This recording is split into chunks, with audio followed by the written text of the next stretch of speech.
دوستو، کیا آپ جانتے ہیں کہ مسلم حکمرانوں کا سپر پاور کون ہے؟ ابراہیم ٹراورے مسلم حکمرانوں کا بن گیا ہے سپر پاور۔ افریقہ کے دل میں ایک ایسا ملک ہے جو طویل عرصہ سے غربت اور پسماندگی کے بوجھ تلے دبا ہوا تھا، لیکن آج وہاں ایک نیا باب کھل رہا ہے۔ برکینا فاسو، جو کبھی بنیادی سہولیات سے محروم تھا، آج ایک ایسے ٹریک پر چل پڑا ہے جہاں ترقی کی نئی پاسبلٹیز نظر آ رہی ہیں۔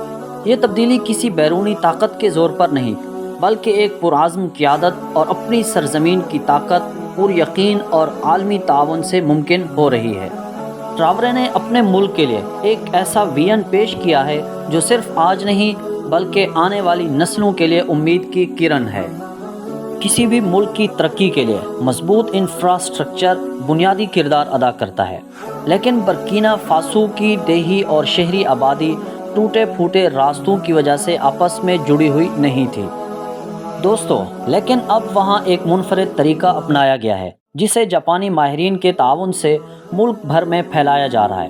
اس تکنیک میں مقامی ریت یا بجری مضبوط تھیلوں میں بھر کر انہیں ترتیب وار زمین پر بچھایا جا رہا ہے اور اس کے اوپر رستہ بنایا جاتا ہے۔ یہ طریقہ کم خرچ، کم وقت اور سب سے بڑھ کر کہ یہ طریقہ پائیدار سڑکوں کی تعمیر میں ممکن بناتا ہے۔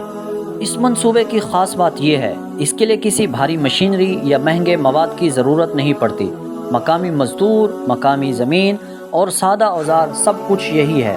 اس کے ذریعے ایسے راستے وجود میں آ رہے ہیں۔ ٹراورے نے اس منصوبے کے تحت 5000 کلومیٹر طویل سڑکوں کا نیٹ ورک بنانے کا ٹارگٹ بنا لیا ہے۔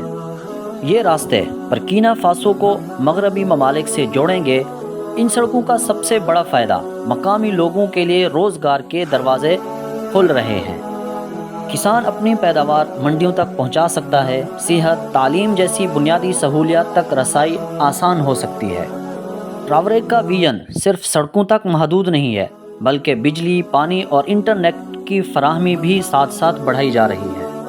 ٹراورے کے نزدیک کامیابی اس بات کا ثبوت ہے، اگر نیت اور عزم ہو تو وسائل کی کمی ترقی کی راہ میں رکاوٹ نہیں بن سکتی۔ یہ سڑکیں محض مٹی کے تھیلے نہیں ہیں، بلکہ خواب کی تعبیر ہیں۔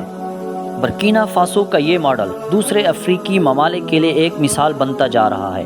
یہ خاموش مگر طاقتور انقلاب ہے جو بتا رہا ہے امید، محنت اور بہتر قیادت کے ساتھ کسی بھی قوم کی تقدیر بدلی جا سکتی ہے۔